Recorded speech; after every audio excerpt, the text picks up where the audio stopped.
Order,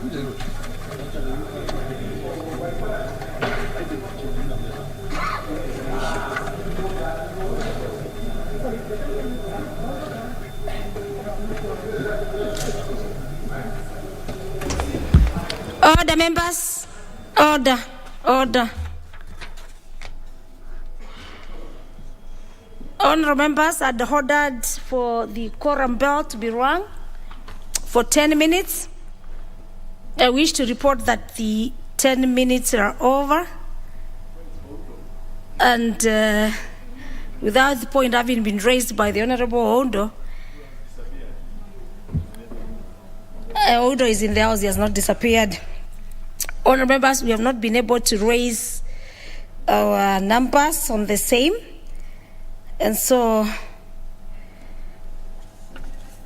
this gives me the opportunity, or again, cognizant and following our standing orders, to adjourn the House. Honourable members.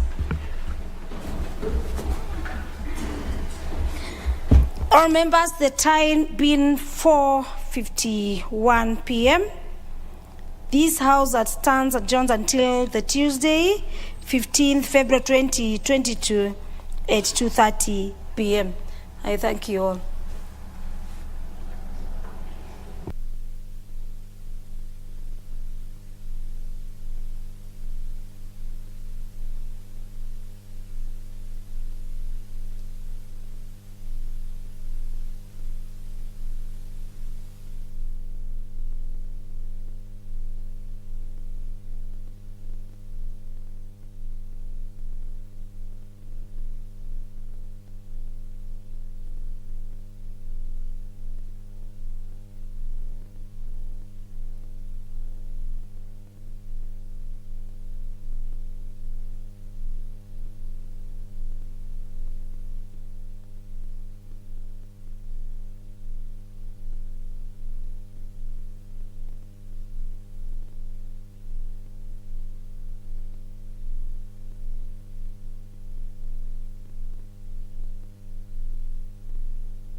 Bwana yangu iko hapo, mimi niko fire traffic. Ona hiyo gari yangu. Gari yake amekuja. Achana na mimi hapana, shika mimi wewe kana. How do you know it was me? It could be my twin or my sister. You know, Indians, we all look the same. Amana, bwana. No, don't put things in my mouth, bwana. Nani anasema assistant husband? Badala angushe huyu mama na akalie. Ashindwe kuamuka. Hata mimi iko kuja tandika wewe hapo. Nani iko tandika mimi ya? Mimi hapa niko blanketi wewe kasema tandika. Uwezi lalia, uwezi nikalia kichwa hapa. Hata hapo mtu wako slide iko kama egg, hapa niko hata nywele. Hii mdomo yako uwezi funga kidogo. Siko pilipili. Pilipili inawasha. Kwa hivyo uwezi nyamaza. Hapana iko.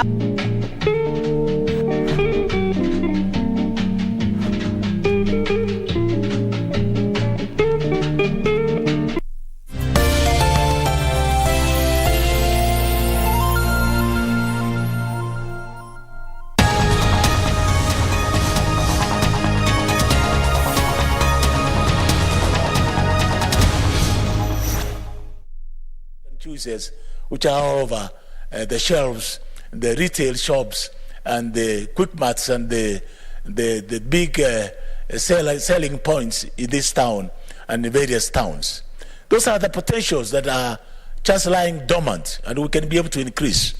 In case of Kisii, it's my intention that if I'm given the opportunity, that I'm seeking to become the governor of Kisii County, that these are some of the areas that I'll have to very progressively develop in the form of value addition. We have the value addition of our banana. You can do it into either the selling of bananas at the marketable levels and also increasing into 7 products that can be able to produce enough for those communities. And that can come in the form of communities or growers, the farmers who are growing the bananas.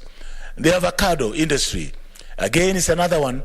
When we do the correct collection, the grading, and the marketing strategy from these cold storage points, you can be able to get some of the very attractive prices in the Middle East, in the Middle East group, UAE, United Arab Emirates, Europe, and everywhere else, and they will fetch a very creditable prices that will help be useful to the farmers. What happens to the small young man who has no capital to seed into these kind of arrangements? And they have what you call the social capital, the human capital. They have been educated. They have acquired the skills. What they do, this again, they can collect themselves into groups. Those who have the ICT potential, the skills potential, and they become the seedbed of incubation centers at the ward level and at the ward development level. And these become centers of outsourcing by some of the international companies. I know, for example, that there are some international companies from United States of America and Canada and many other areas who are now relocating their services to the developing countries because of the potential of the ICT prowess that exists and is available in those areas. Again, you are able to promote the young graduates from our technical and vocational training centers who can pull together their human capital, social capital in the form of skills and be able to do something, and they become a viable entity for outsourcing by those countries. Look, for example, China. Why is China's economy growing steadily at 10% and above? It's because they've been able to invest in technology. And therefore, when we invest in technology at this country, it's so crucial, it's so important, because that is the lifelong you are giving, the lease of life you are giving to the society that you want to grow. And China is able to attract the investments from all over the world to be able to manufacture items at a cost-effective because of labor and other expenses. We can turn this country, we can turn our counties into this kind of havens of productive activities and be able to get very reasonable returns for our citizens of those counties, and at the same time increase the GDP, not only of the counties, but the national GDP. And therefore, in supporting this bill, one of the areas that we'll have to strengthen them is the question of governance and financing aspect of it, and obviously the auditing aspect becomes a major pillar on how this should be. They should be able to be put on check, because some people have the tendency of squandering away the sweats of other people who have invested so well and so nicely in these kind of ventures. And therefore, auditing services which are captured in Article 36 will be a welcome thing, that these funds or whatever collection they have done must be available for collection.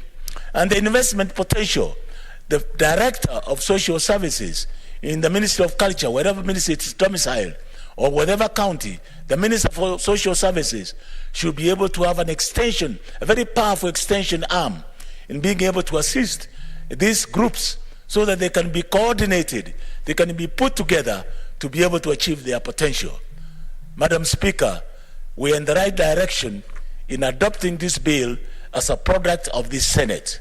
And I think it provides a seedbed for growth in our counties. With devolution, we have no business start looking for mega projects where we'll have no capacity, no ability to achieve. But we can start from small items and scale ourselves to large and huge conglomerates which will have a beneficial effect for this country. It will have a social capital, it will have a political capital, and it will also equally have an economic potential. I thank you, Madam Speaker.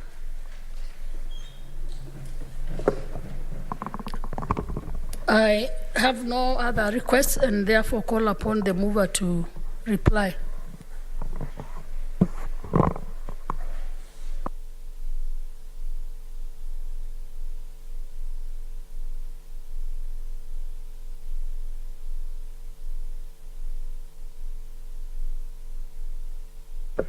Madam Speaker, I beg to reply. And in replying, Madam Speaker, let me begin by thanking colleagues who have so animatedly debated this motion.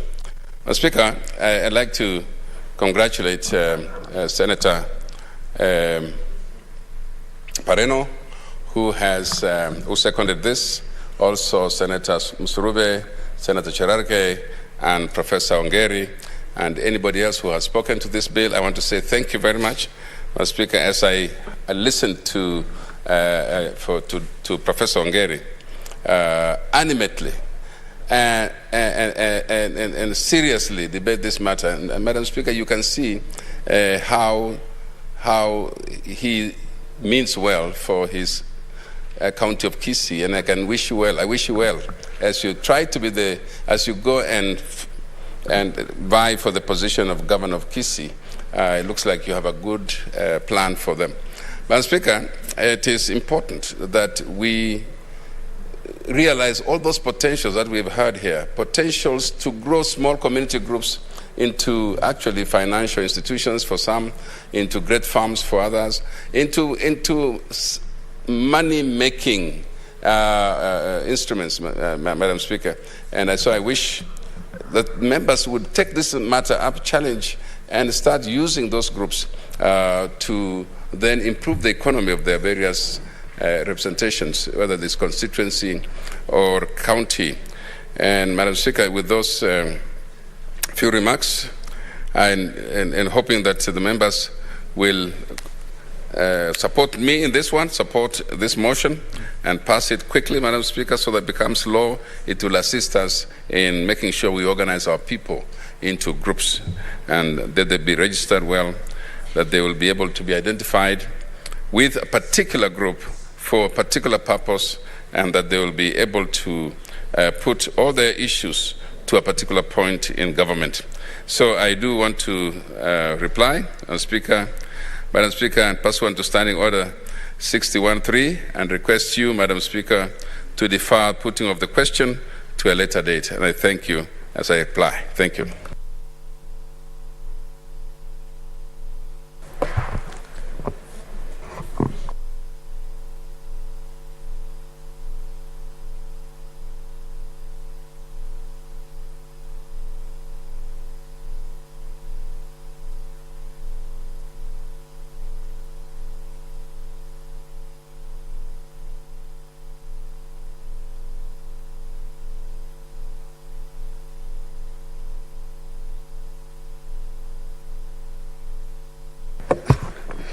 Honorable Senators, for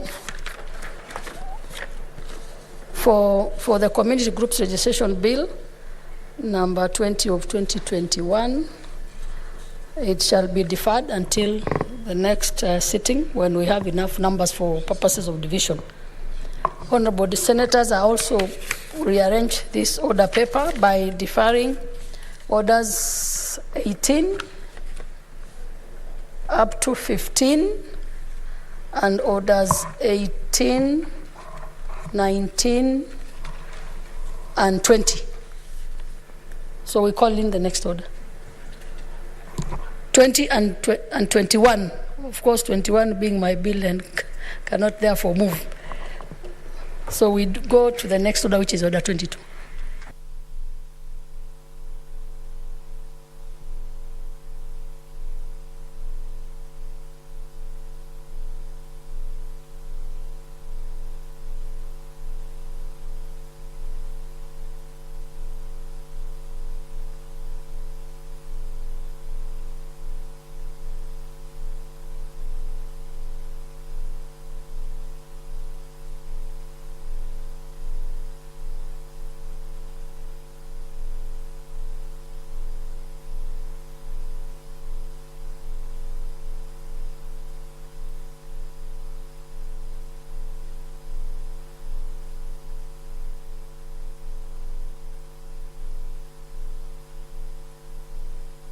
Senator Musuruve, can you approach the chair?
Honorable Senators, after consultation, order number 22 and 23 are also deferred. And Honorable Senators, having concluded the business of the day, the Senate therefore stands adjourned until Tuesday, 15th February 2022 at 2:30 p.m.